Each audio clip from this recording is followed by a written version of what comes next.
Hello, hello, my bookish friends. My name is Alex, and welcome to my channel.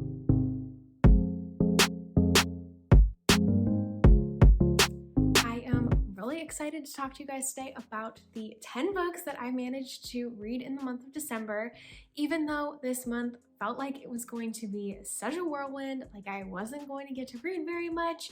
I actually ended up reading quite a bit, and some of my favorite books of the year I read in December, so I'm really excited to talk to you about some of them. So my first book of the month in December was also my first ever cozy mystery, and that was Shady Hollow by Juno Black. I was definitely looking forward to trying out the cozy mystery genre and really excited about getting into this one.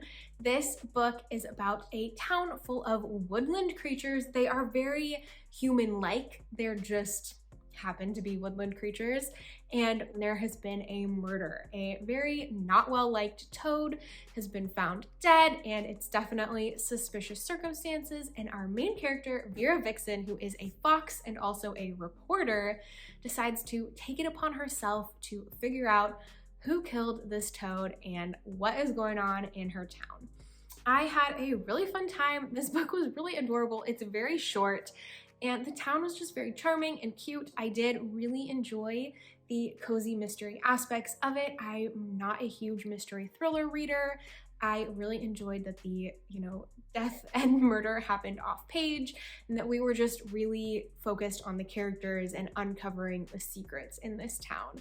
I really enjoyed a lot of our side characters, and the kind of Zootopia-esque vibes were just very fun. It's definitely cozy and lighthearted and a good time. So not an absolute favorite of mine, but I do think at some point I will continue on with the rest of the series. Next up is one of my favorite reads of the year, and that is A Wizard's Guide to Defensive Baking. I talked about this in my top reads of 2022 video because I am obsessed with this book. It is by T. Kingfisher, and this is I think middle grade. I'm not actually totally sure. We follow our main character, Mona, who is a 14-year-old bread wizard. That's right. Her magical powers only relate to baking and to bread. She can help yeast rise faster. She can create evil, kind of angry, magical sourdough that happens to be her familiar. She can make gingerbread men dance and come to life. And she lives in her aunt and uncle's bakery. One morning, she comes down into the bakery and finds a girl dead. And it turns out that there might be someone hunting people with magical powers and killing them. So Mona has to team up with a group of unlikely allies to uncover who this killer is and potentially save their city. There is also some war going on, but again, this is more middle grade. It is a kind of a cozy mystery in a way as well. And it is just such a comforting, fun read. I really enjoyed the writing style. It's kind of this like stream of consciousness within Mona's head. I really enjoyed the magic system. Her bread magic was just so unique, but also so fun. And I loved seeing the different ways that she was creative and used her powers. And yeah, this was just such a inspiring, lovely, comforting read. I really highly recommend it. Then I ended up listening to a Christmassy romance, Lovelight Farms by B.K. Borison, and oh my gosh, this is probably my favorite contemporary romance I have ever read. I definitely discovered reading this book that I love friends to lovers, and oh my gosh, B.K. Borison is an indie author. I am so excited that I have started reading her books. I actually read In the Weeds earlier in the year. It is the second book in this series, and I really didn't like it very much. But because I had heard so many good things about Lovelight Farms, I decided to give it a try around Christmas time since it is set at a Christmas tree farm. And I was so glad that I gave it a try because I just think that it was the tropes in the other book that were not for me, but these tropes definitely were. I am obsessed with Stella and Luca. So in this book, we follow a woman named Stella who owns a Christmas tree farm in a small town, and she is struggling. So she enters an influencers competition to win a grand prize of $100,000. However, on the application for the competition, Stella happened to lie and say that she owns this farm with her boyfriend because this influencer really loves a good love story. She thought that this would make her application more appealing and make her more likely to win. However, now she's got to ask her best friend, Luca, to be her fake boyfriend and pretend to own this farm with her while this influencer comes to town to check it out. So I just adored these characters. I loved their friendship turning into a more romantic relationship. This was just such a fun romance read. I know a lot of people really love this story and I'm one of them. I am a huge fan. I tend to prefer a closed door romance. This is not. However, I felt that the more intimate scenes were done in a really tasteful way that I still enjoyed more than a lot of other romance books. So even though that was not done in my like exact perfect way, I still really enjoyed everything about this book. I had such a fun time reading it, and I do think I will end up picking up book 3 in the series, even though I didn't love book 2. We'll see if I like the other one, the tropes that are used in that book. The next one that I read was Heart of the Sun Warrior by Su Lin Tan, which is the sequel to Daughter of the Moon Goddess. And Daughter of the Moon Goddess, we follow Xinyin, who is the daughter of the Moon Goddess. Her mom, when she was a baby, ended up stealing an elixir of immortality from her father and taking it to save herself because she was really sick and ill during her pregnancy. And in doing so, she and her daughter became immortals. However, as a punishment, the mother was sent to the moon to be exiled because this was not her elixir of immortality to take. However, the Celestial Kingdom, the people there do not know that she had a baby, so she's been hiding Xinyin on the moon all this time, and something happens at the beginning of the story where Xinyin is discovered and has to run and go into hiding. She ends up in the Celestial Kingdom, hiding and lying about her identity. There, she ends up in the palace as a friend and companion of the prince and forms a relationship with him. She builds some warrior skills and goes into the army, and we just follow her over a long expanse of time, all the while trying to figure out how to free her mother from her imprisonment on the moon. And this story is just kind of an epic, sweeping adult fantasy that is pretty easy to read. I enjoyed it. I liked the first book a lot more than the second book for the most part. Heart of the Sun Warrior, I felt, was too complicated at first. There were too many things that were trying to happen, and I just was not enjoying all the layers and levels of the story. It just felt very like overpacked to me, and I didn't really like that very much. However, the ending of this book was everything to me. I really, really loved what Su Lin Tan did with the ending of this story. It was absolutely beautiful, and that really saved this for me and brought it back up in my mind, in my ratings. So I ended up enjoying it for the reason that the ending was absolutely exquisite. And the world that this is set in is really fun. I really enjoy the magic and the whimsy of this world. It is really beautiful and really fun to read about. Then I tried another cozy mystery. This is Dead and Gondola by Anne Claire. This story is about a pair of sisters who own a destination bookstore in Colorado that is up in a chalet in the mountains, and it is accessible only by this like very dangerous windy road or by gondola. And the younger sister has just returned home to help her sister run this bookstore. However, they are riding the gondola one day and find one of their customers dead in the gondola.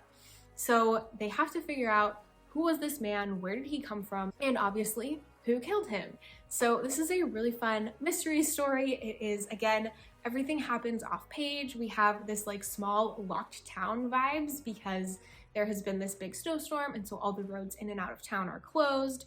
So we are trying to figure out who within this community is who they say they are and who is lying, who might be a murderer. And of course, we also have a really charming bookstore cat, which I loved because my local bookstore has a bookstore cat and it is the cutest thing ever. So much fun. So I really loved the vibes, the characters. I do think I would continue if there are more books in this series. I loved the bookstore setting and just like the snowy, wintry Colorado. If you have not read this yet, it is very wintry but not Christmassy, so it's perfect for January and February as well. I do think I'm discovering that as far as mysteries, I like a cozy. I like those like quirky, silly, small town characters. They are very fun. Next up, I read Keeper of Enchanted Rooms by Charlie N. Holmberg. This is a really interesting historical fantasy romance mystery combo about a man named Merritt who is a writer, and he inherits a home from a dead family member. And when he goes to live there, he discovers that this home is magical. It does not really like him and won't let him leave. And so he is visited by a woman who works for the Boston Institute for the Keeping of Enchanted Rooms, this company that helps preserve magical homes. She comes to help him tame the home, get it under control, and there are some maybe more sinister things going on. They think that the house may be possessed by the spirit of a magic user, and they are trying to figure out what is going on here, what is causing these issues. And we also get some flashbacks into the past with some other characters with some more sinister things going on. I would say to check the trigger warnings, especially just for that like first chapter, has some pretty dark stuff going on, but after that it gets a lot lighter. I really enjoyed the romance between our main characters, who are just very like normal people who really don't see themselves as worthy of love or as people who are going to find love in their lives. I really enjoyed the way that they came together, and I loved the magical house and everything that came from that. This book was not like an absolute favorite of mine, but I did really enjoy it. If you like historical fantasy, I would say this is a good one to check out. Next up is one of my top favorite books of the year, and that is A Fire Endless by Rebecca Ross. This is the sequel to A River Enchanted, which is my top favorite fantasy series at the moment. I adore these books. I adore Rebecca Ross's writing. She is so incredibly talented, and this duology is about a Scottish-inspired fantasy world where we follow Jack. Jack is a bard with some magical abilities, and he has been living on the mainland as a professor until he is called home by a letter from the leader of his community asking for his help. So he comes home and finds out that his childhood rival has actually summoned him home to help summon the spirits of the island with his magical music, to ask them where these young girls have gone that have gone missing in their community. And we follow a wonderful cast of characters as they are trying to solve this mystery, figure out where these girls have gone. And we also have just some beautiful magic, absolutely gorgeous writing. And I will try not to gush about this book too much more because I talk about it in so many videos recently, but I am obsessed. This book is just as good as the first one, and these characters are some of my absolute favorite characters I have ever read. Another book that you might have seen in my reading vlog from the end of the year is A Wilderness of Stars by Shea Earnshaw. Unfortunately, this one was slightly disappointing to me. I did not love some of the tropes and writing style in this book, but in this book we follow a young woman named Vega who has been raised in isolation with her mother in this valley. She really hardly knows any other people or much about the world at all, but her mother has been raising her with the knowledge of the last astronomer.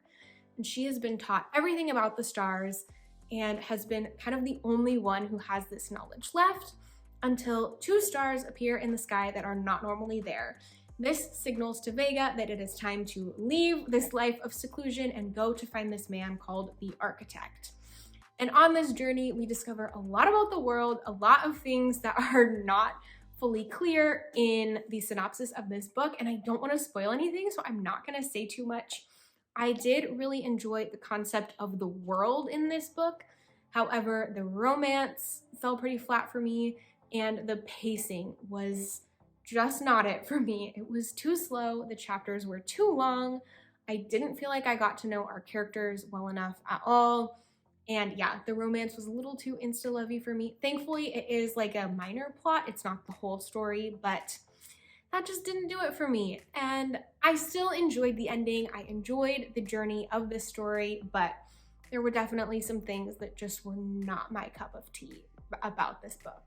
Closing in on the end here, I read A Christmas Murder Game by Alexandra Benedict. This book also didn't quite do it for me. In this story, we follow our main character, Lily, whose family does this annual Christmas game where they find these clues and have to find usually their Christmas present. However, the prize for the game this year is the deed to this big family estate. But Lily does not want to go. She does not want to play because she has not been back to the home since her mother died there many, many years ago. But her aunt writes her a letter saying that your mother was actually murdered and you may discover who did it by coming and playing this year. So Lily shows up and lots of crazy things go down. Lots of people don't make it out alive in this one. And it is a fun... I did not enjoy it very much. I figured out who did it very early on. I didn't like a lot of the family dynamics. It was just kind of gross and weird. I didn't love it. So I'm not gonna say much more about that. I don't feel that you need to read this, but again, I'm not a huge mystery thriller reader, so maybe I'm wrong. Maybe some people really loved it, but for me, it was just a no. My very last book of December, the last one I have to talk to you about today, is Once Upon a Broken Heart by Stephanie Garber. This is a spin-off to the Caraval trilogy, which I have read and did not love. However, having heard from so many people that this series is way better, that she's really improved, and that this one is actually so fun to read, I was really interested, and I'm really glad I ended up reading it. I really enjoyed the different parts of the world that we got to see in this story. Specifically, we head to a place called the Magnificent North, which is kind of a wintry kingdom, and I really, really loved that setting. We follow a woman named Evangeline who finds out that the love of her life is actually going to marry her sister, and in desperation to stop this from happening, she makes a deal with the Prince of Hearts that he will stop this wedding in exchange for 3 kisses from her of his choosing. And so we follow her as she's kind of going through trying to stop this wedding and following through on her deal to the Prince of Hearts and everything that comes out of that. I really enjoy the whimsy in this. It is such an easy book to read. Stephanie Garber's writing is really unique and flowery and fun, and our characters are just very enjoyable. So not gonna say that this is an absolute favorite of mine. I do think that there are things that could be improved upon in it. However, my enjoyment factor was very high, and I will definitely continue reading this series. So those are the 10 books that I read in December. Let me know what was the best book that you read in December in the comments. I would love to hear about it. If you have read any of these books and have similar thoughts to me or different thoughts, I would love to know that as well. Please give this video a like if you enjoyed it, subscribe if you have not yet, and I will talk to you in the next video. Bye, friends.